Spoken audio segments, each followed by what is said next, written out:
এবছর পয়লা পার্বণ উৎসব অ্যাটেন্ড করার জন্য চলে আসলাম করুণাময়ীর বইমেলা প্রাঙ্গণে। টিকিট আমার অনলাইনে কাটা ছিল, এখানে ফিজিক্যাল টিকিট আমি কালেক্ট করে নিলাম। যা রোদ বাপরে, এখন মনে হয় না খুব বেশ একটা ভিড় হবে, তো আমরা খুব তাড়াতাড়ি চলে এসেছি, কারণ আমাদের কোনো আইডিয়া ছিল না যে অনেকটা টাইম লাগবে সেটা। তো ততক্ষণ তো কিছু করার নেই, ততক্ষণ এইগুলো দেখি। আমি তো আসছি মুর্শিদাবাদ থেকে, তার জন্য আমার আইডিয়া ছিল না যে শো কখন থেকে স্টার্ট হতে পারে। তো আমি জাস্ট শুনেছিলাম 1টা থেকে, বাট সেটা কিন্তু আরও লেট হয়ে 3টে থেকে স্টার্ট হবে বললো। আর 2টো থেকে কলেজের যে ব্যান্ড কম্পিটিশন হওয়ার কথা ছিল সেটা স্টার্ট হলো।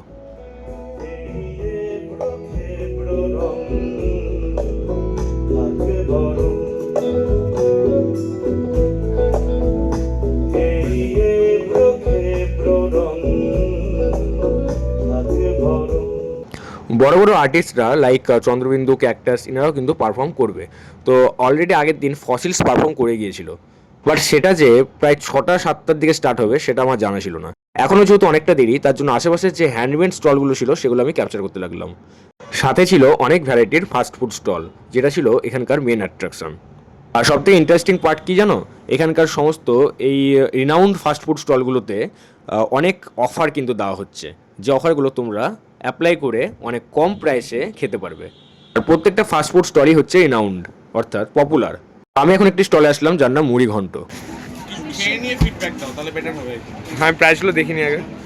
এই যে কম্বোগুলো এখানে হাইলাইট করতে পারো। And there is one thing which you should highlight is this one. What this is called? এটা ফুড ভাউচার বা ফুড কুপন লেখা আছে। আমাদের ব্র্যান্ড বলছো না কি বলছো? না, এই ডিশের কথাটা বলছি। ও আচ্ছা, কোনো ফুলকো। dish না, এটা হচ্ছে নো কন্ডিশন ফুড কুপন ₹50। আচ্ছা আচ্ছা, কেউ এটাকে মানে এটা কন্ডিশনটা কি, টার্মস এন্ড কন্ডিশন? সেই জন্য লেখা আছে নো না কন্ডিশন। না, আমি বলতে 50 টাকার বেশি ও আচ্ছা খেতে হবে। আচ্ছা আচ্ছা আচ্ছা আচ্ছা, আমি নিশ্চয়ই 50 টাকা No কমে one's হলে about তোমায় ডিসকাউন্ট দিতে পারবো না। যেটাই খাই বুঝতে পেরেছি। তো এনাদের টার্মস অ্যান্ড কন্ডিশন হচ্ছে এটাই, তুমি যদি অ্যাবাভ 50 রুপিস ফুড অর্ডার করো তাহলে সেখান থেকে 50 রুপিস মাইনাস হয়ে যাবে।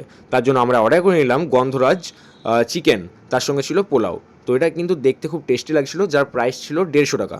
So according to terms and conditions, 50 rupees for 2 people, that is 100 rupee, will be deducted from 300 rupee. So আমাদের 200 টাকা পে করতে হলো 300 টাকার জায়গায়। ক্লাউড কিচেনটা হচ্ছে দমদমে একটা রেটে। আচ্ছা। আর মেইনলি আমরা যেটা করি, আমরা কেটারিং বলতে ছোট বড় সব রকম পার্টিতে আমরা ফুড প্রোভাইড করি।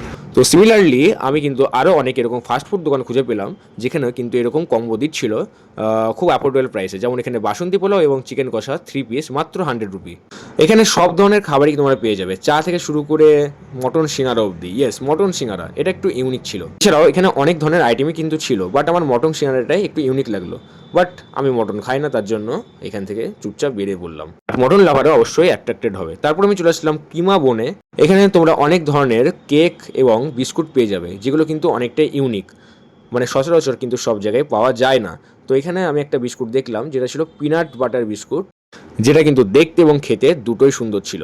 তো এটার প্রাইস ছিল 150 টাকা। তোমরা এটা স্ন্যাক্স হিসেবে নিয়ে যেতে পারো। তার জন্য তোমাদেরকে ভিজিট করতে হবে কিমা বনের অফিসিয়াল স্টোর। আর সুইটসের কথা কি বলবো, যদিও এই সুইটসগুলো খুবই নর্মাল, তার জন্য আমি আলাদা করে আর কিছু বলছি না। আর এখানে আমরা যদিও সুইটস কিনিনি, আমরা এখানে কিনলাম একটি লস্যি, যেটা ছিল 50 রুপি। বাট 50 রুপি দিয়ে এই নর্মাল লস্যি খাওয়াটা আমার অতটা শ্যুট করলো না। যাই হোক, মা খেতে চাইলো, সো খাওয়াতে তো হবেই। খাবার তো অনেক দেখলে, এবার গেমিং সেন্টারটা তোমাদের দেখাই। এখানে অনেক অ্যাট্রাকটিভ গেমস ছিল, and one of those is this.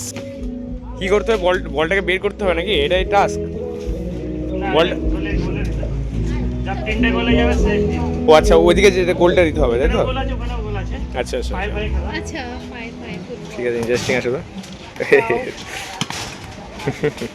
কলেজের ব্যান্ড কম্পিটিশন দেখতেও কিন্তু খুব সুন্দর লাগছিল, কারণ এখন কিন্তু জমে উঠেছে। তার জন্য আমি চলে আসলাম এক ঝলক দেখতে। যদিও এটা দিয়ে স্টার্ট হলো ক্রেজি অ্যাটমসফিয়ার, এবং এখন থেকে স্টার্ট হবে পরপর পারফরমেন্স।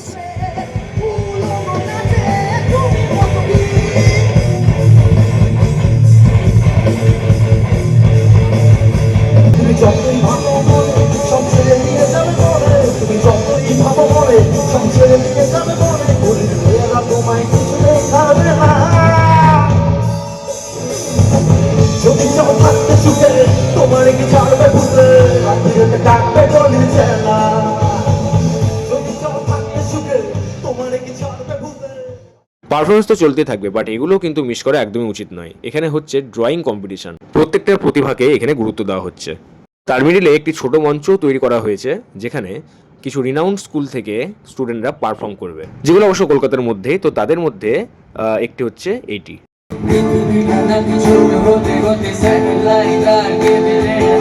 ড্রয়িং রুমে রাখা বোকা বাক্স দেখুন,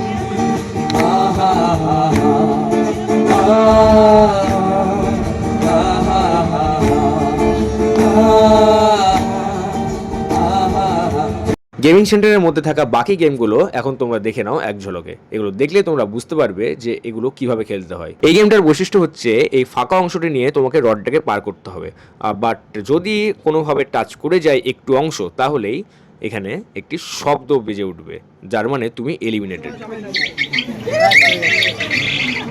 কি তাহলে বুঝলে তো গেমটা কিভাবে খেলতে হয়? এটাও কিন্তু খুব ইন্টারেস্টিং। তো এখানে আরও অনেক ধরনের গেম কিন্তু ছিল, তো তোমরা সেগুলো এক ঝলকে দেখে নাও, যেগুলো তোমরা সবাই দেখলেই বুঝতে পারবে।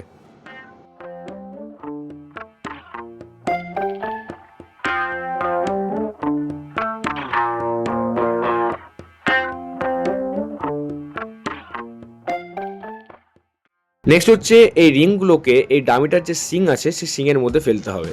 আমি মনে করলাম এটা একটু quite tough, but looks interesting.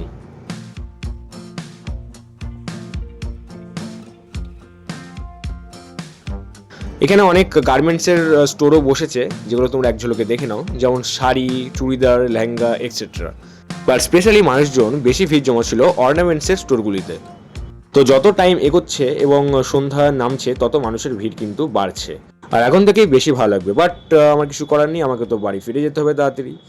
তো দেখতে পাচ্ছ এখানে কতটা লাইন জমে গেছে, যেই সন্ধ্যা নেমেছে মানুষ দেখার জন্য ভিড় করছে।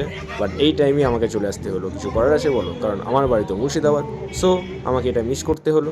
যতটা দেখলাম সেটাই অনেক, পারলে দেখাবো নেক্সট টাইম তোমাদেরকে ভালোভাবে। So tata.